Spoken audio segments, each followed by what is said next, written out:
कौन सा क्वेश्चन पूछेंगे? 5.1 हो गई थी पूरी। 5.2 में कोई डाउट्स हैं? क्वेश्चन नंबर 3, क्वेश्चन नंबर 3 पूरा? हाँ, कौन सा? थर्ड वाला। थर्ड क्वेश्चन क्या कह रहा है? हाँ, it's a good question, very good. चलो, एक्सरसाइज 5.2 का थर्ड पार्ट, ठीक। तो कह रहा है 5, इसके बाद इन्होंने एक बॉक्स बना दिया, मतलब यहाँ पर कुछ नंबर चाहिए, यहाँ पर भी बॉक्स बना दिया, यहाँ पर भी कुछ नंबर इन्हें चाहिए, और इसके बाद यहाँ लिखा है 9 1/2, ठीक। तो कह रहे हैं बताओ भाई ये क्या है, ये क्या हो सकता है कुछ आइडिया?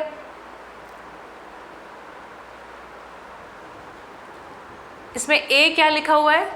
5 है ना। Let the common difference be d, है ना। Let the common difference be d, ठीक। तो अगर डी है कॉमन डिफरेंस, तो ये वाला टर्म कितना हो जाएगा? 5 प्लस डी, ठीक।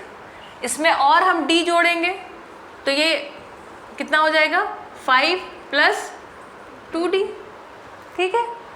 फिर इसमें d जुड़ेगा तो कितना हो जाएगा ये term?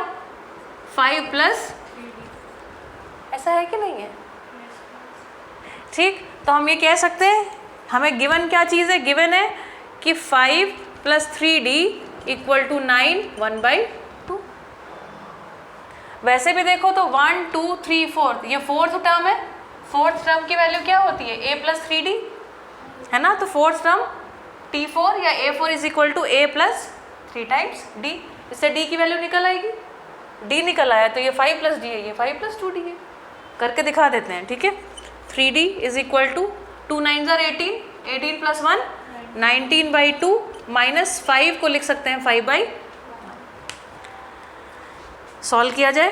3d this is equal to 19 1 19, 2 5 10, तो 19 minus 10 upon 2, this is equal to 9/, d is equal to 9/2, d के साथ 3 मल्टीप्लिकेशन में, यहाँ पर जाएगा नीचे डिवीजन में हो गया, 3 3 जार 9, तो d की वैल्यू क्या आ गई?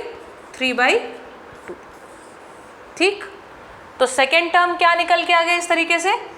a2 is equal to 5 plus d, that is equal to 5 plus 3/2। Solve करें, 2 1 2, 2 5 10, 3 1 3, दैट इज इक्वल टू 13/2, या इसको लिख सकते हैं 2 6 12, बचा 1 6 1/2। इसमें कोई प्रॉब्लम? ठीक। a3 कितना है? a3 भी निकाल लिया जाए, तो 5 plus 2d, that is equal to 5 plus 2 times d की वैल्यू क्या निकाली है? 3/2, 2 टाइम्स 3/2, 2 और 2 कैंसिल हो गया, this becomes 5 plus 3, that is equal to 8, ठीक।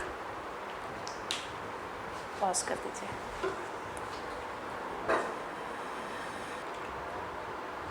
ओके, अभी हम लोग अगला क्वेश्चन देख रहे हैं, थर्ड का फिफ्थ क्या कह रहा है? पहला क्या है वो पता नहीं है ना। पहला क्या है, तो फर्स्ट टर्म क्या मान सकते हैं? a मान सकते हैं, x मान सकते हैं, जो तुम्हें मानना हो, ठीक। दूसरा टर्म बताया क्या है? 38। फिर तीसरा क्या है? नहीं पता। चौथा क्या है? नहीं पता। पांचवा क्या है? नहीं पता। छठा क्या है? ये पता है, ठीक है। देखो, कुछ चीज़ों के गेस भी करते रहना, जैसे कि तुम्हें समझ में आ रहा है कि यहाँ प्लस है, और जैसे जैसे आगे बढ़ता गया थोड़ी देर बाद क्या हो गया? माइनस हो गया। तो इससे ये गेस हो जाना चाहिए कि जो इसका कॉमन डिफरेंस है वो क्या है? प्लस है कि माइनस है? माइनस है, यस यस एग्जैक्टली, ठीक। तो देखो यहाँ पर हम देखें तो पहला टर्म क्या है टेक्निकली? a, ये क्या है? a plus d, a plus 2d, a plus 3d, a plus 4d, और ये क्या है? a plus 5d। तो आप लिखिए let the first term be a, लेट कॉमन डिफरेंस बी d, ठीक। अकॉर्डिंग टू द क्वेश्चन क्या इक्वेशन बन गई? a plus d is equal to 38, a plus 5d is equal to -22, ठीक। 2 इक्वेशंस है, 2 अननोन है, याद है हमने सॉल्व करना सीखा है, ठीक। चलो अपनी सुविधा के हिसाब से इसको इक्वेशन 1 मान लो, इसको इक्वेशन 2 मान लो। पहली इक्वेशन में से दूसरी इक्वेशन को माइनस करते हैं। माइनस किया, ये माइनस साइन और ये बदल करके प्लस साइन। याद आया? a minus a cancel out, d minus 5d कितना हो गया? Minus 4d। This is equal to 38 plus 22, 8 plus 2 10, carry गया 1, 3 plus 1 4 plus 2 6। d is equal to 60 upon minus 4। Plus और माइनस डिवीजन में फाइनल साइन माइनस 15। ठीक, आ गया d minus में आया। वैसे हमें आइडिया लगता रहेगा कि मेरा आंसर ठीक आ रहा है कि नहीं आ रहा। ठीक, फिर हम कहते हैं according to the equation a plus d is equal to what? 38।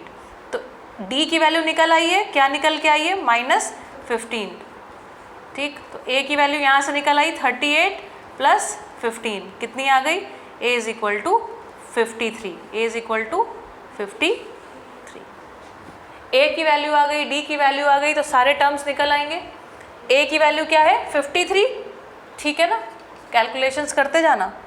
ठीक है, a की वैल्यू 53 में से हमने क्या किया? माइनस 15 किया, 38 पे पहुँचे। 38 में से माइनस 15 करो, 8 में से 5 गया 3 में से 1 गया 2, बोलते जाओ 23 में से माइनस 15 किया, माइनस 8।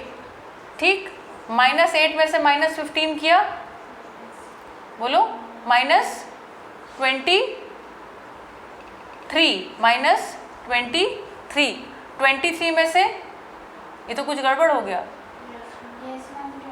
कहाँ गड़बड़ हो गई? कहाँ गड़बड़ हो गई भाई? कहीं माइनस करते समय गड़बड़ कर रही है?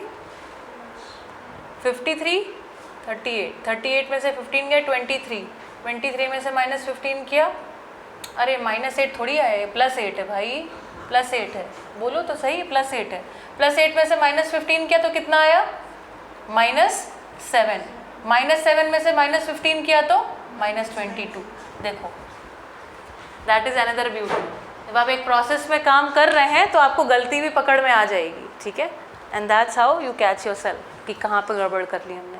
ठीक, दैट्स इट। पॉज कर लीजिए क्वेश्चन। 7th क्वेश्चन करते हैं। Find the 31st term of an AP, है ना। 31st टर्म फाइंड करो, मतलब T31 या A31 क्या है ये पता लगाओ। तो A31 क्या होता है? A plus 30D। अगर हमें A पता चल जाए और D पता चल जाए तो निकल आएगा T30। यहाँ पर लिखेंगे let the first term of this AP be A, let the common difference be D। इतना लिखने के बाद ये स्टेप पे पहुँचे तो क्या दिया हुआ है साथ में? कह रहा है, अच्छा ये बता रहे हैं हम कि T11 कितना है? T11 मतलब A प्लस 10D। कितना है A प्लस 10D? 38। और क्या बता रहे हैं कि T16 कितना है? That is A plus 15D। ये कितना है?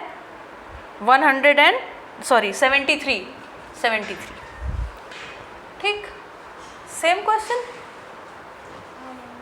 क्वेश्चन हो गया। देखो A की वैल्यू निकाल लेंगे। चलो हम लोग अपनी सुविधा के हिसाब से A प्लस 15D को ऊपर रख लेते हैं, A प्लस 10D को नीचे रख लिया जाए, और इक्वेशन इसको हमने अगर 2 माना था, इसको अगर हमने 1 माना था, तो हम कहते हैं इक्वेशन 2 में से इक्वेशन 1 को माइनस करने पर, माइनस किया, minus minus minus cancel out, 15 में से 10 गया 5D, that is equal to 73 में से 38 हटाया तो 35। कैलकुलेशन करते जाइए साथ साथ। D is equal to 35/5, that is equal to. फिर according to the equation A plus 15D की वैल्यू क्या बता रहे हैं? 73। तो हमने कहा ठीक, A की वैल्यू निकाली जाए तो 15 into 7 that is equal to 73। A 15 7 छोटे मास होते हैं ना, यहाँ पे तुरंत बोलते हैं। A is equal to 73 minus 105। Calculation कर लेंगे कि वो भी करके दिखा दें? चूँकि बड़ा नंबर 105 है इसलिए माइनस साइन आ जाएगा। ठीक, 5 में से 3 माइनस किया तो 2 आ गया, 10 में से 7 माइनस किया तो 3 आ गया। A की वैल्यू -32, D की वैल्यू 7। इसलिए T31 की वैल्यू कितनी, T31 will be equal to A that is -32 plus 30 times 7 that is D, that is 210 में से 32 को माइनस किया जाए, कितना आया 10 में से 2, करके दिखाएं, कर लेंगे, ठीक है। चलिए ठीक, पॉज कर दीजिए हर्षिता।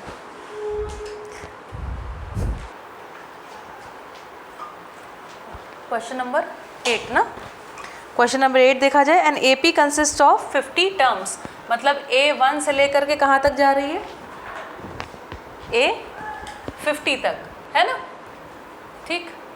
तो ये अगर A है तो अगला टर्म A प्लस D होगा, और ये वाला टर्म क्या होगा, A प्लस 49D, ठीक। लिखना पड़ेगा let the first term of the AP be A and the common difference be D। According to the question क्या कह रहा है, T3 थर्ड टर्म या A3, T3 बोलो A3 बोलो, दैट इज 12, है ना। A3 मतलब क्या हो गया, A plus 2D that is equal to 12। फिर बता रहे हैं कि एंड द लास्ट टर्म, तो लास्ट टर्म कौन सा है, A50 है, that means A plus 49D that is equal to 106। Equation तो यही बनेगा, फिर आंसर भी आना चाहिए, ठीक है। Let this be equation number 1, let this be 2, 2 में से 1 को माइनस करने पर माइनस किया जाए, A plus 49D this is equal to 106, A plus 2D that is equal to 12। हाँ लेट्स सी, ये आया 47D that is equal to 94, D is equal to 94 by 47, 47 2 ज़ार 94, तो D की वैल्यू क्या आ गई, 2 आ गई।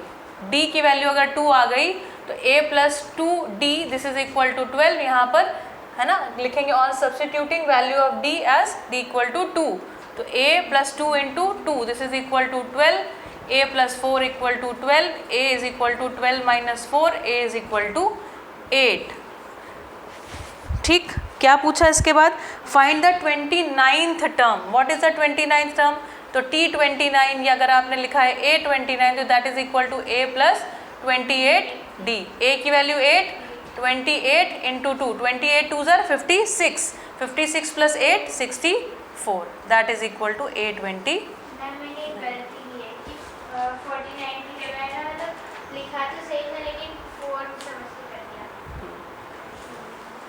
ठीक, अब ये बताइए इसका नंबर मिल जाएंगे क्या। Question number 13, how many 3 digits numbers are divisible by 7, कितने 3 डिजिट्स नंबर हैं जो कि 7 से डिविजिबल हैं। ये बहुत सुंदर क्वेश्चन है। तो 3 डिजिट नंबर कहाँ से शुरू होते हैं, 100 से, और ख़त्म कहाँ पर होते हैं, 999 पर, ठीक। अब ध्यान देने वाली बात है, जैसे मान लो 3 का टेबल, तो 3 का टेबल कैसा होता है, 3 फिर 6 फिर 9 फिर 12, ऐसा होता है कि नहीं होता है। 3 का टेबल का मतलब ये होता है ये सारे नंबर बेसिकली 3 से डिविजिबल है, और कितने कितने के जंप पर है, उतने उतने के ही जंप पर है, 3 3, ऐसा होता है कि नहीं। 4 का टेबल मतलब जंप भी कितने का है, तो इसका मतलब जो टेबल्स है ना वो एक ऐसी AP हैं जिसका जो फर्स्ट टर्म है वही उसका कॉमन डिफरेंस भी है। 4 से शुरू हुआ, 4 2 ज़ार 4 3 ज़ार 4 4 ज़ार 4 5 ज़ार, 7 का होगा तो 7 2 ज़ार 14 3 ज़ार 21, मतलब A भी क्या है, 7 है और D भी 7 है। इतनी बात पकड़ में आ गई। कह रहे कितने 3 डिजिट नंबर हैं जो 7 से डिविजिबल हैं, मतलब ये कि जो हमारे पास 3 डिजिट्स हैं, है ना, उनका एक 7 जो है उनका फैक्टर होना चाहिए, ठीक। तो अब देखो 100 क्या 7 से डिविजिबल है, तो डिवाइड करके देखो, 7 को 7 से डिवाइड करो, 7 1 ज़ा 7 बचा 3, 37 4 ज़ा 28 बच गया, 2 रिमाइंडर बच गया। अब 2 रिमाइंडर बच गया तो अगर, हाँ, तो क्या होता अगर नंबर मान लो आपके पास, तो हमें ये समझ में आया 2 रिमाइंडर बच गया, तो 98 अगर रहता ना तो फिर पूरा डिवाइड हो जाता, लेकिन हमें तो 3 डिजिट नंबर चाहिए। तो 98 के बाद अगला नंबर कौन सा आएगा, 105, जो 7 का जंप लिए हुए होगा, और ये जो पहला ये जो 105 नंबर बना है, तो 105 पहला 3 डिजिट नंबर है जो कि 7 से डिविजिबल है। ठीक, इसको आप या तो गैस कर सकते हैं या कैलकुलेट कर सकते हैं, जो आपकी मर्जी कर लीजिएगा। गैस भी करते जाओ तो 100 नहीं डिविजिबल है, तो क्या 101 डिविजिबल है, क्या 102 डिविजिबल है, 103 डिविजिबल है, 4 डिविजिबल है, 5 डिविजिबल, 5 पे अपने आप आ जाएगा। ठीक, तो इसकी गिनती यहाँ से 105 से शुरू हुई, मतलब a इज इक्वल टू 105। ठीक, और जो अगला डिविजिबल नंबर होगा वो कितना होगा, 112, 7 का जंप करने पर, है ना। और नहीं तो ये हमने चैप्टर 1 में पढ़ा है। ठीक है, उसके रिमाइंडर कितने होते हैं, अगर 7 के टेबल से डिवाइड हो रहा है तो कितने रिमाइंडर हो सकते हैं, 0 1 2 3 4 5 6। ठीक है, 0 रिमाइंडर है मतलब पूरा पूरा डिविजिबल है ना। 1 2 3 4 5 6 के केस में रिमाइंडर कुछ है। ठीक, तो यहाँ 112 पे 0 रिमाइंडर वाले, फिर उसके बाद क्या नंबर आएगा, 119।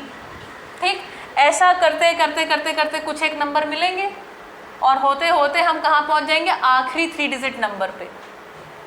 इसको डिवाइड करके देखें तो डिवाइड करके देखते हैं कि ये है कि नहीं। 7 1 ज़ा 7 बचा 2, फिर 29, 7 4 ज़ा 28 बचा 1 19, 7 2 ज़ा 14 बच गया 5। ये तो अपने को नहीं चाहिए था। तो अब क्या होगा, 5 बच गया तो हमें देखना पड़ेगा इसमें, अगर यहाँ पर अगर 8 होता तो 8 होता, तो यहाँ 18 होता और यहाँ पर 4 बच जाता। अगर यहाँ पर 18 की जगह क्या होता कि पूरा पूरा चला जाता, तो हाँ, तो 4 हो जाता, तो ये पूरा पूरा चला जाता। ये हमने गैस कर लिया, अंदाज़ा लगा लिया। ये आप करके देख लीजिए इस तरीके से, ठीक है, जैसे मैंने करके दिखाया। तो लास्ट वो नंबर जो 3 डिजिट भी है, बड़े से बड़ा 3 डिजिट नंबर जो कि 7 से पूरा पूरा डिविजिबल है, मतलब रिमाइंडर क्या आ रहा है, 0, तो वो क्या नंबर हुआ, ये नंबर हो गया। ठीक, तो हमको एक सीरीज़ मिली जो कि AP है, जिसका पहला टर्म क्या है 105, जिसका लास्ट टर्म क्या है 994। पूछ रहा है कितने नंबर ऑफ टर्म्स हैं। हमें A पता है, हमें D पता है, ठीक, हमें TN पता है, ये लास्ट टर्म पता है, ठीक है, 994। हमें क्या नहीं पता है, N नहीं पता, टोटल नंबर ऑफ टर्म्स कितने हैं। तो हम ये कह सकते हैं इसकी वैल्यू क्या है, A प्लस, ये है कि नहीं है। चलो सॉल्व किया जाए। A की वैल्यू 105 प्लस N-1 हमें पता नहीं है, D की value 7, this is equal to 994। 7 times N-1 is equal to 994, इसमें से -105 किया जाए। ठीक, तो 7 times N-1 is equal to 4 में से 5 गया 9, 8 में से 0 गया 8, बोलते जाओ, फिर 9 में से 1 गया 8। इतना फास्ट चाहिए कैलकुलेशन, ये तो मैं बहुत स्लो कर रही हूँ। चलो ठीक, अभी N-1 is equal to 889 upon 7, divide करो, 7 1 ज़ा 7, कितना बचा, 1 बचा, 1 और 8 18, 7 2 ज़ा 14, 4 बचा रिमाइंडर, 4 और 9 49, 7 7 ज़ा 49। तो N is equal to 127 plus 1, कितना आ गया, N इज इक्वल टू 100। तो कितने ऐसे नंबर होंगे, 128 ऐसे नंबर होंगे जो कि 7 से डिविजिबल है और साथ में 3 डिजिट नंबर्स हैं। क्लियर, ठीक, पॉज कर दीजिए। चलिए आगे last concept of the AP शुरू करते हैं, है ना। इसको बोलते हैं sum of arithmetic progression. Sum of arithmetic progression, हमें पता है सम ऑफ अरिथमेटिक प्रोग्रेशन मतलब A1 A2 A3 इस तरीके से करते करते आपको AN तक टर्म्स दिए हुए हैं, AN तक टर्म्स दिए हुए हैं। ठीक, इधर देखिए बेटा, है ना, ये सारे टर्म्स दिए हुए हैं। सम निकालना है, सम को हम सिग्मा से भी डिनोट करते हैं, आपकी किताब में अभी नहीं किया लेकिन आगे आपको याद रखना चाहिए। ठीक है, तो सिग्मा AN, या मतलब हम सारे टर्म्स का सम निकाल रहे हैं, तो हम कहेंगे सम ऑफ द AP। इसको हम S से भी डिनोट करते हैं, कैपिटल S से, स्मॉल s से नहीं, कैपिटल S से। तो कैपिटल S का फॉर्मूला है n/2, जितने टोटल टर्म्स हैं उसको n कहा गया है, ब्रैकेट के अंदर 2a plus n-1 into d। इसमें कोई प्रॉब्लम नहीं, इस फॉर्मूले को याद कर लीजिए। ठीक, दूसरा फॉर्मूला भी याद कर लीजिएगा, लेकिन मैं आपको थोड़ा डेरिवेशन करके दिखा देती हूँ। एस का एक और फॉर्मूला बनता है n/2, 2a को हम लिख सकते हैं a प्लस ए, प्लस क्या लिखा है n-1 इंटू डी, लिखा है कि नहीं लिखा है? ध्यान से देखोगे तो ये क्या लिखा हुआ है, a plus n-1 into D क्या लिखा हुआ है, किसका फॉर्मूला लिखा हुआ है? लास्ट टर्म an का फॉर्मूला लिखा है कि नहीं लिखा है? तो ये क्या लिखा हुआ है an, s is equal to n/2, a मतलब क्या a1 और ये मतलब क्या an।